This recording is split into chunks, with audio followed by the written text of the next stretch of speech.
For decades, the leadership playbook was pretty consistent.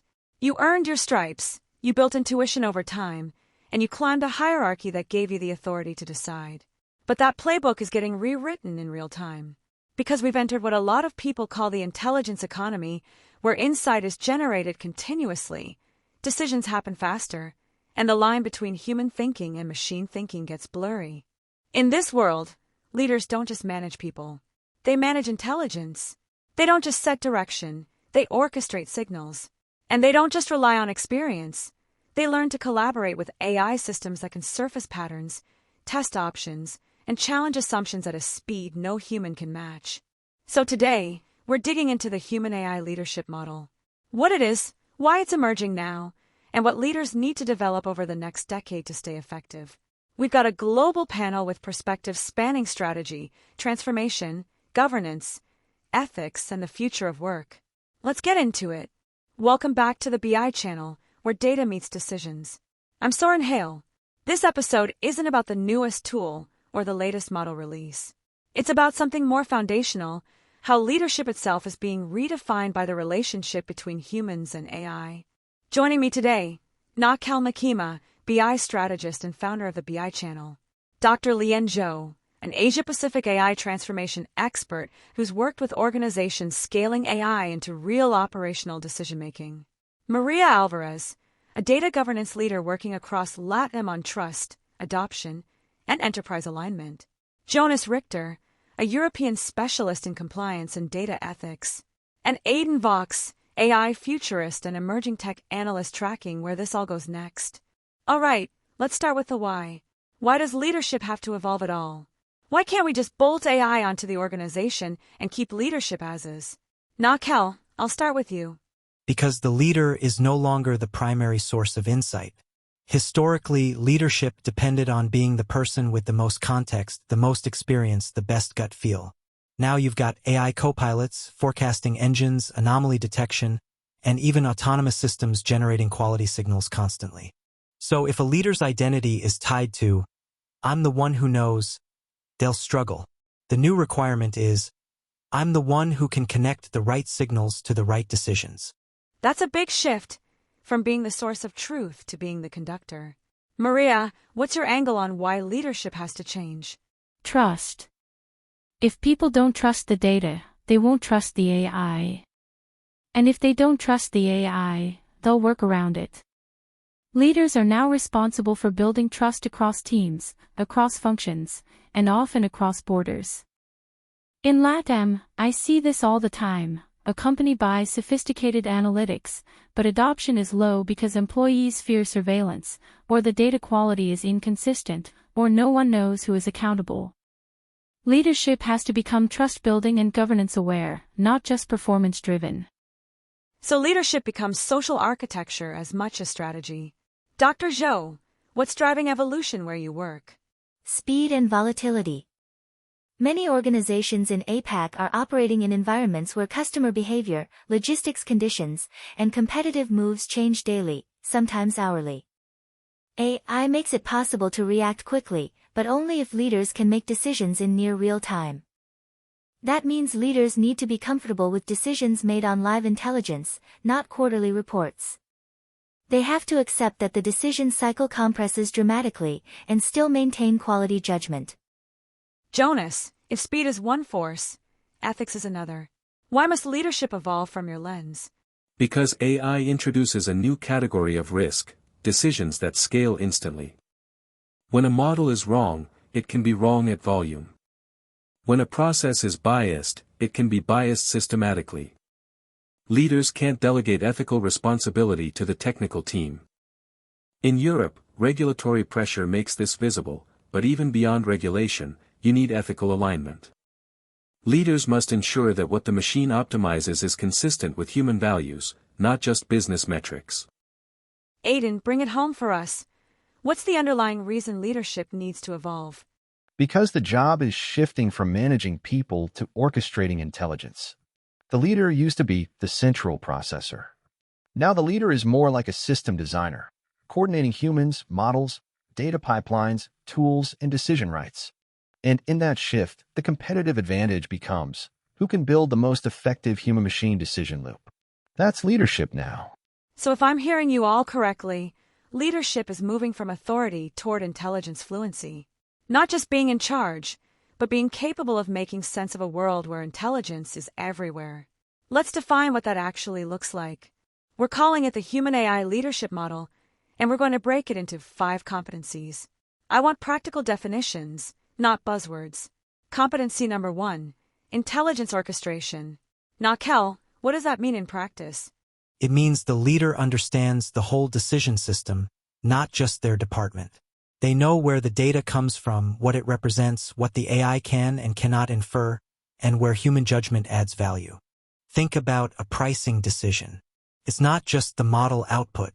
It's supply constraints, brand strategy, customer trust, regulatory boundaries, and operational capacity. Orchestration is making sure data, AI, people, and processes act as one coordinated mechanism.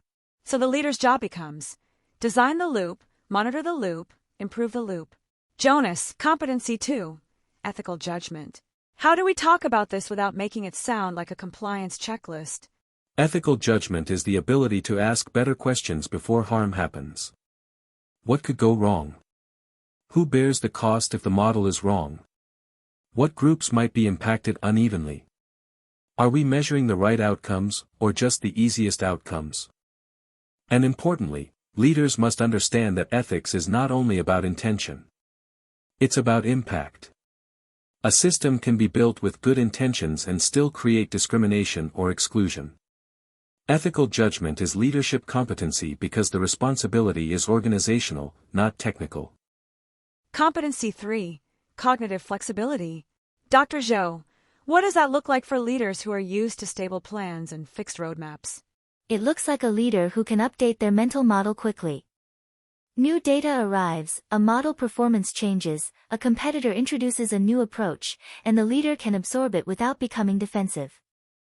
Cognitive flexibility is also about being comfortable with iteration.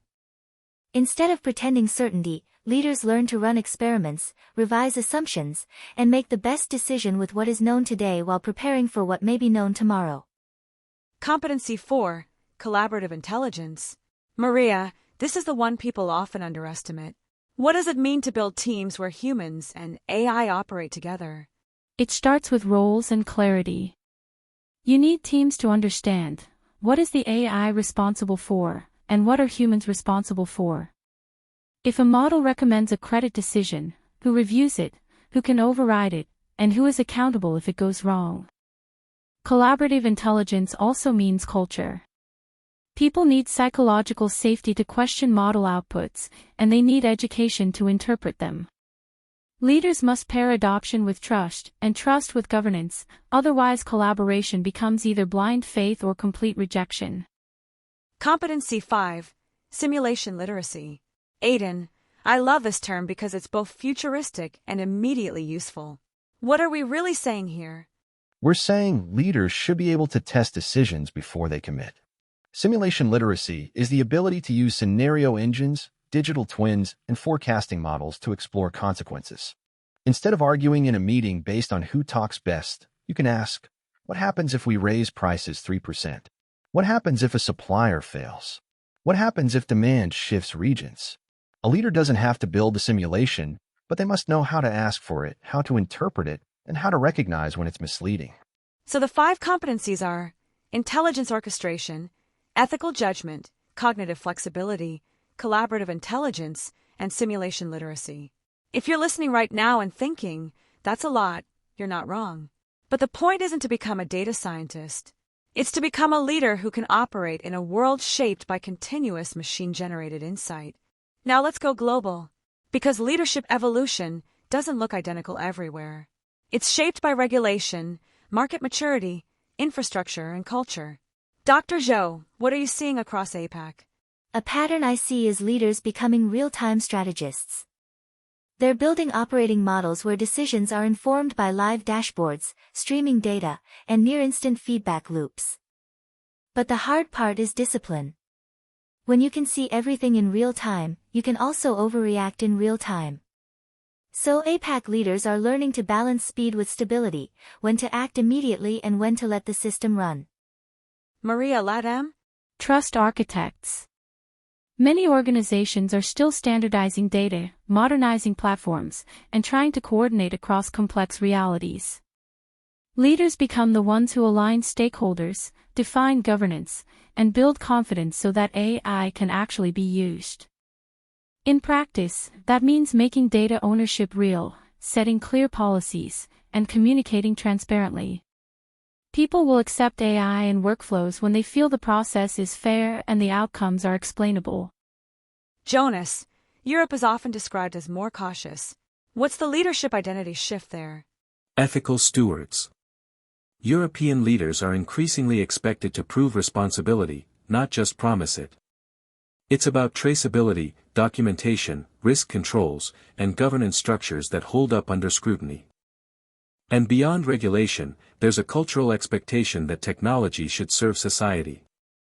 That means leaders spend significant time shaping principles, oversight, and accountability so innovation doesn't outpace trust.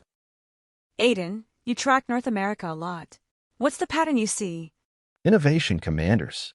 There's a strong push to be first, to scale quickly, and to differentiate through new capabilities. Leaders are often evaluated on how effectively they can turn AI into competitive advantage. The risk is that speed can outrun governance. But the best leaders I see are pairing aggressive experimentation with equally strong guardrails, because they know a high-profile failure can erase years of progress. Nakel, bring in Africa. What's distinct there? Leapfrog leadership. In many contexts, you don't have the same legacy systems or deeply embedded ways of doing things. That can actually be an advantage. Leaders can adopt modern decision models without undoing decades of old infrastructure. The opportunity is huge, building intelligence-first operations.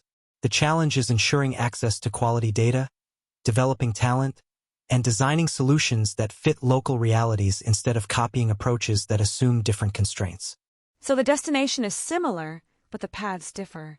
Real-time strategists, trust architects, ethical stewards, innovation commanders, leapfrog leaders. That's helpful because it reminds us there isn't one universal leadership template, but there is a universal shift. Let's talk power dynamics. Because whenever intelligence changes, power changes. Who gets heard? Who gets to decide? Who is accountable? Nakel, you said earlier the leader isn't the sole source of insight anymore. How does that affect power? Power moves from hierarchy to access. If some teams have better data, better tools, better models, they can influence decisions more effectively than teams with higher titles but weaker intelligence. That can be good because it rewards evidence. But it can also create new inequalities inside an organization if intelligence capabilities are uneven. Leaders must democratize access to insights, not centralize it. Maria, what's the power shift you see? Titles matter less when transparency matters more. If decision logic is visible, if data lineage is clear, if model performance is measured openly, then influence comes from credibility and clarity. But transparency also raises the bar on leadership. You can't hide behind vague reasoning. People will ask, based on what data? Based on what assumptions? Who signed off? That changes how leaders communicate and how they earn trust. Jonas, accountability. Power shifts from control to accountability. In older models, leaders could control information flow. In AI-driven models, information is abundant, but the real question is, who is responsible for outcomes? If a model makes a harmful recommendation, it's not enough to say, the system did it. Leaders need governance that assigns accountability clearly, and they need the courage to pause or roll back systems when the risk is unacceptable. Dr. Zhou, you mentioned adaptability. How does that play into power? Historically, experience carried authority. Now adaptability carries authority. The leader who can learn faster, integrate new signals, and guide teams through change becomes more effective than the leader who only relies on past patterns. And that can be uncomfortable, because it challenges seniority norms. But it's also energizing. It allows new leaders to emerge based on capability, not tenure. Aiden, your version was memorable. power shifts from intuition to simulation. Say more. When simulation becomes common, the debate changes. Instead of, "I feel this will happen," you get, "Let's test it." The person who can frame the right scenarios and interpret trade-offs gains influence.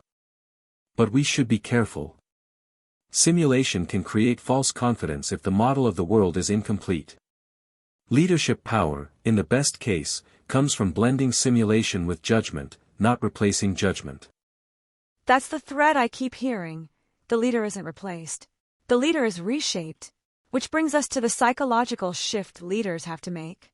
This part is personal, because it's not just skills, it's identity. Nakel, what's the internal change you think leaders struggle with most? Letting go of being the smartest person in the room. A lot of leaders built their careers on expertise. AI challenges that because it can surface insights that contradict a leader's intuition. The new status symbol isn't having all the answers.